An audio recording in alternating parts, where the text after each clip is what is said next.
ನಮಸ್ಕಾರ ಸ್ನೇಹಿತರೆ, ಈ ವಿಡಿಯೋನ ದಯವಿಟ್ಟು ನಿಮ್ಮ ಬಂಧು ಮಿತ್ರರಿಗೆ ಶೇರ್ ಮಾಡೋದನ್ನ ಮರೆಯಬೇಡಿ. ನಾನು ಏನಕ್ಕೆ ವಿಡಿಯೋದ ಶುರುವಲ್ಲೇ ಶೇರ್ ಮಾಡಿ ಅಂತ ಹೇಳ್ತಾ ಇದ್ದೀನಿ ಅಂದ್ರೆ, ಭೂಮಿ ಮೇಲೆ ಇರುವ 802 ಕೋಟಿ ಜನಗಳು ಆಕಾಶದಲ್ಲಿ ನಡೆಯುವ ಈ ಒಂದು ಅದ್ಭುತ ನೋಡಬಹುದು. ಈ ಒಂದು ಅದ್ಭುತ ನೋಡಿಲ್ಲ ಅಂದ್ರೆ ಖಂಡಿತವಾಗಿಯೂ ಈ ಭೂಮಿ ಇರುವ ತನಕ ನೋಡೋದಕ್ಕೆ ಸಾಧ್ಯನೇ ಇಲ್ಲ ಅಂತ ಹೇಳಿದ್ದಾರೆ. ಅಲ್ಲಿಗೆ ಕೇವಲ ಒಂದೇ ಸಲ ಮತ್ತು ಕೊನೆಯ ಸಲ ಅಷ್ಟೇ ಕಾಣೋದು. ಈ ಅದ್ಭುತದಲ್ಲೇ ಅದ್ಭುತ ಆಕಾಶದಲ್ಲಿ ಬರೀ ಕಣ್ಣಲ್ಲಿ ನೋಡಬಹುದಾದಂತಹ ಚಮತ್ಕಾರ ಆದ್ರೂ ಏನು? ಇಡೀ ಪ್ರಪಂಚವೇ ಕಾಯುತ್ತಾ ಇರೋದು ಏನಕ್ಕೆ? ಈ ಆಕಾಶದಲ್ಲಿ ಕಾಣುತ್ತಾ ಇರೋದಾದ್ರೂ ಏನು? ಈ ವಿಡಿಯೋದಲ್ಲಿ ನಿಮ್ಮ ಎಲ್ಲಾ ಪ್ರಶ್ನೆಗಳಿಗೆ ಉತ್ತರ ಸಿಗುತ್ತೆ. ದಯವಿಟ್ಟು ಯಾರು ವಿಡಿಯೋನ ಸ್ಕಿಪ್ ಮಾಡಬೇಡಿ. ವಿಡಿಯೋ ತುಂಬಾ ಇಂಟ್ರೆಸ್ಟಿಂಗ್ ಆಗಿದೆ. ಈ ವಿಡಿಯೋಗೆ ಲೈಕ್ ಕೊಡಿ. ನಿಮ್ಮ ಅಭಿಪ್ರಾಯ ಅನಿಸಿಕೆಗಳನ್ನ ಕಮೆಂಟ್ ಮೂಲಕ ತಿಳಿಸೋದನ್ನ ಮರೆಯಬೇಡಿ. ಸ್ನೇಹಿತರೆ, ಇತಿಹಾಸದಲ್ಲೇ ಮೊದಲ ಬಾರಿ ಮತ್ತು ಕೊನೆಯ ಬಾರಿ ಆಕಾಶದಲ್ಲಿ ಗ್ರಹಗಳ ಪೆರೇಡ್ ನಡೆಯಲಿದೆ. ಎಸ್, ಹೌದು ಸ್ನೇಹಿತರೆ, ಆಕಾಶದಲ್ಲಿ ಗ್ರಹಗಳ ಮೆರವಣಿಗೆ ಅಂತಾನು ಹೇಳಿದರೂ ತಪ್ಪಾಗಲ್ಲ. ಇದುವರೆಗೂ ಕಾಣದಂತಹ ಒಂದು ವಿದ್ಯಮಾನಕ್ಕೆ ಎಲ್ಲರೂ ಸಾಕ್ಷಿ ಆಗ್ತಾ ಇದ್ದೇವೆ ಸ್ನೇಹಿತರೆ. ಭೂಮಿಯನ್ನು ಸೇರಿ 8 ಗ್ರಹಗಳು ಚಂದ್ರನ ಜೊತೆ ಒಂದೇ ಸಾಲಲ್ಲಿ ಕಾಣಲಿದೆ ಸ್ನೇಹಿತರೆ. ಈ ಒಂದು ವಿಚಾರ ಕೇಳಿದ್ರೆ ಎಂತವರಿಗಾದ್ರೂ ಮೈ ರೋಮಾಂಚನ ಆಗುತ್ತೆ. ಒಂದೇ ಸಲ 8 ಗ್ರಹಗಳನ್ನು ನಾವು ಆಕಾಶದಲ್ಲಿ ನೋಡಬಹುದು. ಬುಧ ಗ್ರಹ, ಶುಕ್ರ ಗ್ರಹ, ಭೂಮಿ, ಮಂಗಳ ಗ್ರಹ, ಗುರು ಗ್ರಹ, ಶನಿ ಗ್ರಹ, ಯುರೇನಸ್ ಗ್ರಹ, ನೆಪ್ಚೂನ್ ಗ್ರಹ, ಈ ಎಲ್ಲ 8 ಗ್ರಹಗಳು ಆಕಾಶದಲ್ಲಿ ಕಾಣುತ್ತೆ. ಎಸ್, ಹೌದು ಸ್ನೇಹಿತರೆ, ಕಣ್ಣಾರೆ ನೋಡಬಹುದು. ಯಾವುದೇ ಸ್ಪೆಷಲ್ ಇಕ್ವಿಪ್ಮೆಂಟ್ಸ್ ಬೇಡ. ಎಲ್ಲಾ ಗ್ರಹಗಳನ್ನು ನೋಡೋದಕ್ಕೆ ಬೈನಾಕ್ಯುಲರ್ ಬೇಕು, ಟೆಲಿಸ್ಕೋಪ್ ಬೇಕು ಅನ್ನೋದು ಇಲ್ಲವೇ ಇಲ್ಲ. ಕಣ್ಣಾರೆ ಕೂಡ ಕಾಣುತ್ತೆ ಸ್ನೇಹಿತರೆ. ಮತ್ತೆ ಈ ಒಂದು ಮ್ಯಾಜಿಕ್ ನಡೆಯೋದು 352 ಬಿಲಿಯನ್ ವರ್ಷಗಳಾದ ಮೇಲೆ. 352 ವರ್ಷ ಅಲ್ಲ ಸ್ನೇಹಿತರೆ, 352 ಬಿಲಿಯನ್ ವರ್ಷಗಳು. 352 ಬಿಲಿಯನ್ ವರ್ಷಗಳಾದ ಮೇಲೆ ಭೂಮಿನೂ ಇಲ್ಲ. 8 ಗ್ರಹಗಳ ಪೈಕಿ 1 ಅಥವಾ 2 ಮ್ಯಾಕ್ಸಿಮಮ್ ಗ್ರಹಗಳು ಬಾಹ್ಯಾಕಾಶದಲ್ಲಿ ಉಳಿದಿರಬಹುದು ಅಂತಾರೆ. 352 ಬಿಲಿಯನ್ ವರ್ಷಗಳಾದ ಮೇಲೆ ಖಂಡಿತವಾಗಿಯೂ ಭೂಮಿ ಮೇಲೆ ಮಾನವರು ಇರಲ್ಲ. ಹಾಗಾಗಿ ಮಾನವರಿಗೆ ಈ ಗ್ರಹಗಳ ಪೆರೇಡ್ ಇದೇ ಮೊದಲು ಮತ್ತು ಇದೇ ಕೊನೆ ಸ್ನೇಹಿತರೆ. ಇದೇ ತಿಂಗಳು ಜನವರಿ 21ರಿಂದ ಜನವರಿ 29ರವರೆಗೆ ಗ್ರಹಗಳ ಮೆರವಣಿಗೆ ಆಕಾಶದಲ್ಲಿ ನಡೆಯುತ್ತೆ. ಶುಕ್ರ, ಮಂಗಳ, ಗುರು, ಶನಿ, ಯುರೇನಸ್ ಮತ್ತು ನೆಪ್ಚೂನ್ ಏಕಕಾಲದಲ್ಲಿ ಭೂಮಿಯಿಂದ ಗೋಚರಿಸುತ್ತದೆ ಸ್ನೇಹಿತರೆ. ಬುಧ ಗ್ರಹ ಮಾತ್ರ ಬೇಗ ಗೋಚರ ಆಗಿ ಕಣ್ಮರೆ ಆಗುವ ಸಾಧ್ಯತೆ ಇದೆ ಅಂತ ಹೇಳಿದ್ದಾರೆ. ಹಾಗಾಗಿ ಬುಧ ಗ್ರಹ ಕಣ್ಣಲ್ಲಿ ನೋಡುವಾಗ ಕಣ್ಮರೆ ಆಯ್ತು ಅಂದ್ರೆ ಸ್ಪೆಷಲ್ ಇಕ್ವಿಪ್ಮೆಂಟ್ಸ್ ಬೇಕಾಗುತ್ತೆ. ಅಲ್ಟ್ರಾ ಝೂಮ್ ಬೈನಾಕ್ಯುಲರ್ ಅಥವಾ ಟೆಲಿಸ್ಕೋಪ್ ಬೇಕಾಗಬಹುದು. ಆದರೆ ಇನ್ನು ಉಳಿದ 7 ಗ್ರಹವನ್ನು ಯಾವುದೇ ಇಕ್ವಿಪ್ಮೆಂಟ್ಸ್ ಇಲ್ಲದೆ ಕಣ್ಣಾರೆ ನೋಡಬಹುದು ಸ್ನೇಹಿತರೆ. ದಿನಾಂಕವನ್ನು ಒಂದು ಪುಸ್ತಕದಲ್ಲಿ ಅಥವಾ ಮೊಬೈಲ್ ಅಲ್ಲಿ ನೋಟ್ ಮಾಡಿಕೊಳ್ಳಿ.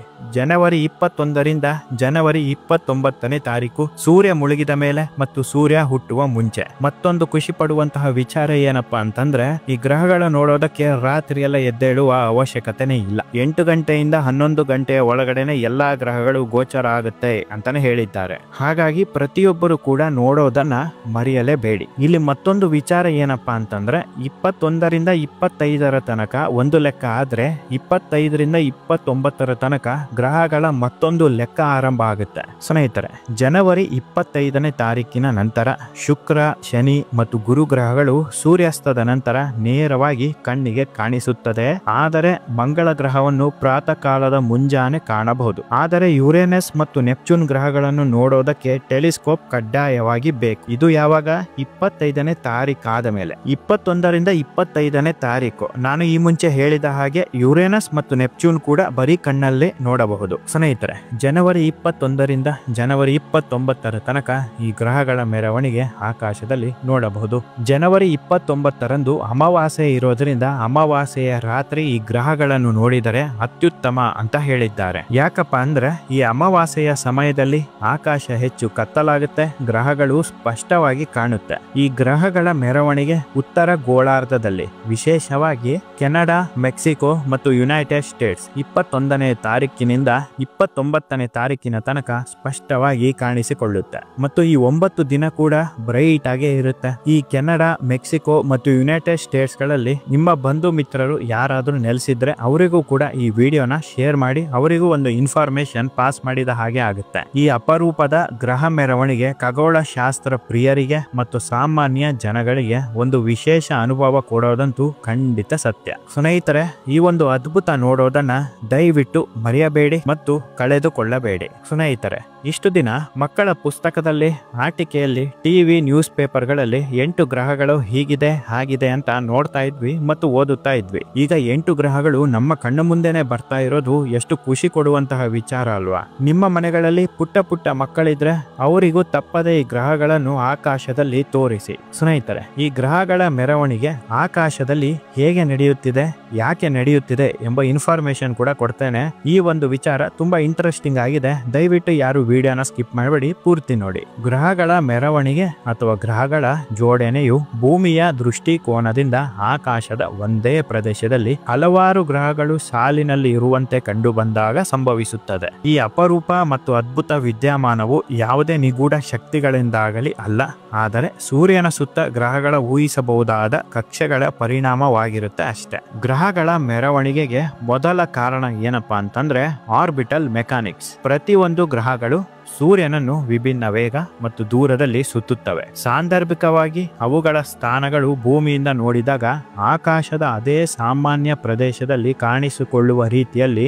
ಜೋಡಣೆಗೊಂಡಿರುತ್ತದೆ. ಸ್ನೇಹಿತರೆ, ಎರಡನೇ ಕಾರಣ ಭೂಮಿಯಿಂದ ದೃಷ್ಟಿಕೋನ ಜೋಡಣೆಯು ಆಪ್ಟಿಕಲ್ ಪರಿಣಾಮವಾಗಿದೆ. ಗ್ರಹಗಳು ವಾಸ್ತವವಾಗಿ ಬಾಹ್ಯಾಕಾಶದಲ್ಲಿ ಒಂದಕ್ಕೊಂದು ಹತ್ತಿರದಲ್ಲಿಲ್ಲ, ಆದರೆ ಅವುಗಳ ಕಕ್ಷೆಗಳು ಭೂಮಿಯ ದೃಷ್ಟಿಕೋನದ ಕ್ರಾಂತಿ ವೃತ್ತ ಛೇದಿಸುವ ವಿಧಾನದಿಂದಾಗಿ ಜೋಡಿಸಲ್ಪಟ್ಟಿರುತ್ತವೆ. ಮೂರನೇ ಕಾರಣ ಎಕ್ಲಿಪ್ಟಿಕ್ ಪ್ಲೇನ್. ಹೆಚ್ಚಿನ ಗ್ರಹಗಳು ಸೂರ್ಯನನ್ನು ಸರಿ ಸುಮಾರು ಒಂದೇ ಸಮತಲದಲ್ಲಿ ಸುತ್ತುತ್ತವೆ. ಇದನ್ನು ಎಕ್ಲಿಪ್ಟಿಕ್ ಎಂದು ಕರೆಯಲಾಗುತ್ತದೆ. ಇದು ನಮ್ಮ ದೃಷ್ಟಿಕೋನದಿಂದ ಗ್ರಹಗಳು ಒಟ್ಟಾಗಿ ಕಾಣಿಸಿಕೊಳ್ಳುವ ಸಾಧ್ಯತೆಯನ್ನು ಹೆಚ್ಚು ಮಾಡುತ್ತೆ. ಸ್ನೇಹಿತರೆ, ನಾಲ್ಕನೇ ಕಾರಣ ಆವರ್ತ ಸ್ವಭಾವ. ಗ್ರಹಗಳ ಜೋಡಣೆಯು ಊಹಿಸಬಹುದಾದವು ಮತ್ತು ಗ್ರಹಗಳ ಕಕ್ಷೆಯ ಅವಧಿಗಳ ಆಧಾರದ ಮೇಲೆ ನಿಯಮಿತ ಮಧ್ಯಂತರಗಳಲ್ಲಿ ಸಂಭವಿಸುತ್ತವೆ. ಉದಾಹರಣೆಗೆ, ಸಂಯೋಗ 2 ಗ್ರಹಗಳ ಜೋಡಣೆ ಹೆಚ್ಚು ಸಾಮಾನ್ಯವಾಗಿದೆ. 4 ರಿಂದ 6 ಗ್ರಹಗಳನ್ನು ಒಳಗೊಂಡ ದೊಡ್ಡ ಗ್ರಹಗಳ ಮೆರವಣಿಗೆಯು ಅಪರೂಪ ಮತ್ತು ದೀರ್ಘ ಅವಧಿಯಲ್ಲಿ ಸಂಭವಿಸುತ್ತದೆ. ಸ್ನೇಹಿತರೆ, ಈ ಗ್ರಹಗಳಲ್ಲಿ 3 ರೀತಿಯ ಪರೇಡ್ ಇರುತ್ತೆ. ಸಣ್ಣ ಗ್ರಹಗಳ ಪರೇಡ್ 3 ಅಥವಾ 4 ಗ್ರಹಗಳು ಒಳಗೊಂಡಿರುತ್ತದೆ. ಇದು ಸಾಮಾನ್ಯವಾಗಿ ಯಾವಾಗಲೂ ಕಾಣುವಂತಹ ಪರೇಡ್. ಮಧ್ಯಮ ಗ್ರಹ ಪರೇಡ್ 5 ಅಥವಾ 6 ಗ್ರಹಗಳು ಸಾಲಾಗಿ ಕಾಣಿಸುವುದು. ಇದು ಸುಮಾರು 5,000 ವರ್ಷಗಳಿಗೊಮ್ಮೆ ಮಾತ್ರ ಸಂಭವಿಸುತ್ತದೆ. ಅತಿ ದೊಡ್ಡ ಗ್ರಹ ಪರೇಡ್ ಎಲ್ಲ ಗ್ರಹಗಳು ಕಾಣುವ ಅಪರೂಪದ ಘಟನೆ. ಇದಕ್ಕಾಗಿ ಶತಕೋಟಿ ವರ್ಷಗಳು ಕಾಯಬೇಕು. ಸ್ನೇಹಿತರೆ, ಈ ಬಾರಿ ನಡೆಯುತ್ತಾ ಇರೋದು ಇದೇ ಅತಿ ದೊಡ್ಡ ಪರೇಡ್. ಈ ಘಟನೆಯಿಂದ ಭೂಮಿ ಮೇಲೆ ಯಾವುದಾದ್ರೂ ಆಪತ್ತು ಪರಿಣಾಮಗಳು ಆಗಬಹುದು ಅಂತ ಚರ್ಚೆಗಳು ನಡೆಯುತ್ತಾ ಇದೆ. ಆದರೆ ವೈಜ್ಞಾನಿಕವಾಗಿ ಗ್ರಹ ಪರೇಡ್ ಭೂಮಿಯ ಮೇಲೆ ಯಾವುದೇ ಹಾನಿಕಾರಕ ಪರಿಣಾಮವನ್ನು ಬೀರುವುದಿಲ್ಲ. ಇದು ಕೇವಲ ದೃಶ್ಯ ಕೋನದ ಆಕರ್ಷಕ ದೃಶ್ಯ ಅಷ್ಟೇ. ಈ ಗ್ರಹಗಳ ಮೆರವಣಿಗೆ ಆಕಾಶದಲ್ಲಿ ಯಾವ ದಿಕ್ಕಿನಲ್ಲಿ ಕಾಣುತ್ತೆ ಅಂತ ನೀವು ಕೇಳ್ತಾ ಇರಬಹುದು. ಆಗ್ನೇಯ ಅಥವಾ ಪೂರ್ವ ದಿಕ್ಕಿನಲ್ಲಿ ಕಾಣುತ್ತೆ ಅಂತ ವಿಜ್ಞಾನಿಗಳು ಹೇಳಿದ್ದಾರೆ. South east or east direction. ಸ್ನೇಹಿತರೆ, ನಿಮಗೆ ಈ ವಿಡಿಯೋ ಇಷ್ಟ ಆಗಿದ್ರೆ ದಯವಿಟ್ಟು ಒಂದು ಲೈಕ್ ಕೊಡಿ, ಶೇರ್ ಮಾಡಿ, ಸಬ್ಸ್ಕ್ರೈಬ್ ಮಾಡಿ. ನಿಮ್ಮ ಅಭಿಪ್ರಾಯ ಅನಿಸಿಕೆಗಳನ್ನ ಕಮೆಂಟ್ ಮೂಲಕ ತಿಳಿಸೋದನ್ನ ಮರೆಯಬೇಡಿ. ನಿಮ್ಮ ಬಂಧು ಮಿತ್ರರು ಮತ್ತು ನಿಮ್ಮ ವಾಟ್ಸ್ಆಪ್ ಸ್ಟೇಟಸ್ ಮತ್ತು ಫೇಸ್ಬುಕ್ ಸ್ಟೇಟಸ್ಗಳಿಗೆ ಈ ವಿಡಿಯೋದ ಲಿಂಕ್ ಅನ್ನು ಶೇರ್ ಮಾಡಿ. ಇದೇ ರೀತಿ ಇಂಟ್ರೆಸ್ಟಿಂಗ್ ವಿಚಾರದೊಂದಿಗೆ ಖಂಡಿತ ಮತ್ತೆ ಮುಂದಿನ ವಿಡಿಯೋದಲ್ಲಿ ಸಿಗ್ತೇನೆ. ಅಲ್ಲಿವರೆಗೂ ಎಲ್ಲರಿಗೂ ಶುಭ ದಿನ.